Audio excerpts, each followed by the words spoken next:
EVM के खिलाफ जंतर मंतर पर जुटे हजारों लोग, घबराई मोदी सरकार। चुनाव आयोग ने कहा कि हम ईवीएम के खिलाफ कुछ भी नहीं सुनेंगे। प्रदर्शनकारियों का दावा, हम चुनाव ही नहीं होने देंगे। मच गया बवाल। दिल्ली के जंतर मंतर पर हजारों लोगों की भीड़ जुटी है। जो लोग यहां आए हैं वो किसी राजनीतिक दल के समर्थक नहीं हैं, वो किसी राजनीतिक दल से जुड़े भी नहीं हैं, बल्कि यहां आने वाले लोग तो राजनीति करने वाले लोग हैं ही नहीं। इनकी चिंता लोकतंत्र को बचाने को लेकर है। लोकतंत्र बचाने और संविधान बचाने की एक लड़ाई इस समय देश में चल रही है। लड़ाई ईवीएम के खिलाफ चल रही है। किस तरह से लोकतंत्र को बचाया जाए, इसे लेकर एक जंग शुरू हो गई है। एक ओर सरकार और चुनाव आयोग है जो ईवीएम का समर्थन कर रहा है, तो दूसरी ओर विपक्ष और देश की जनता है जो सवाल कर रही है कि हमारा वोट कहां जा रहा है।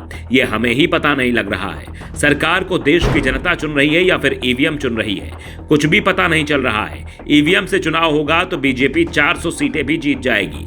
बैलेट पेपर से चुनाव होंगे तो 4 सीट भी नहीं मिलेगी। जंतर मंतर पर जुटी ये भीड़ बता रही है कि सरकार पर अब भरोसा उठ रहा है। ईवीएम पर पहले से ही भरोसा नहीं था और ये सरकार भी ईवीएम के भरोसे से सत्ता में आई है। इसलिए अब ईवीएम को लेकर आर पार की लड़ाई शुरू हो गई है। एक और चुनाव आयोग है जो ईवीएम से चुनाव कराने की रट लगाए हुए, और अब तो चुनाव आयोग ने भी कह दिया है जिसे ईवीएम पर सवाल करना है वो करता रहे, हम कोई जवाब नहीं देंगे। और अगर कोई ईवीएम को लेकर हमसे चर्चा करना चाहता है तो हम उसे चर्चा का समय नहीं देंगे। जो करना है कर सकते हैं। सुप्रीम कोर्ट जाने का रास्ता खुला है।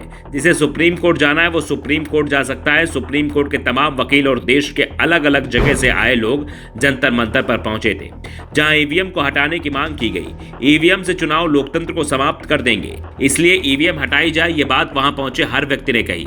विरोध प्रदर्शन का नेतृत्व कर रहे सुप्रीम कोर्ट के वरिष्ठ वकील भानु प्रताप ने कहा कि ईवीएम से निजात दिलाने के लिए अगर हम लोगों को बलिदान भी देना पड़े तो कोई दिक्कत नहीं है, और अगर इसमें समय भी लगे तो भी कोई दिक्कत नहीं है। लेकिन इस देश को बचाना जरूरी है, इस देश के संविधान को बचाना जरूरी है, इस देश के लोकतंत्र को बचाना जरूरी है, और सबसे ज्यादा इस देश की जनता को, जो हमारी आने वाली पीढ़ी है, उसके भविष्य को बचाना बहुत जरूरी है। कोई भी देश का नागरिक जो संविधान पसंद करता है, बाबा साहेब के संविधान को चाहता है, वो ईवीएम के खिलाफ होगा, ईवीएम का विरोध करेगा और बैलेट पेपर का समर्थन करेगा।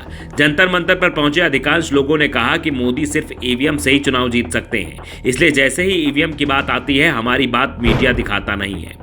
चुनाव आयोग सुनवाई नहीं करता और सरकार तो ईवीएम ही बना रही है। हम लोग किसी को भी वोट दे दें, लेकिन जब तक ईवीएम से चुनाव होगा तब तक बीजेपी की नहीं, हम लोग भी मानते हैं कि आएगा तो मोदी ही। अगर बैलेट पेपर से वोट डलवाए जाएं तो बीजेपी के लोग भी मानने लगेंगे कि आएगा नहीं बल्कि जाएगा तो मोदी ही। बैलेट पेपर से वोटिंग हुई तो सच्चाई सामने आ जाएगी, और सरकार सच्चाई सामने नहीं लाना चाहती। इस बीच सुप्रीम कोर्ट के वकील महमूद प्राचा ने कहा कि चुनाव आयोग और सरकार से मिले हुए हैं।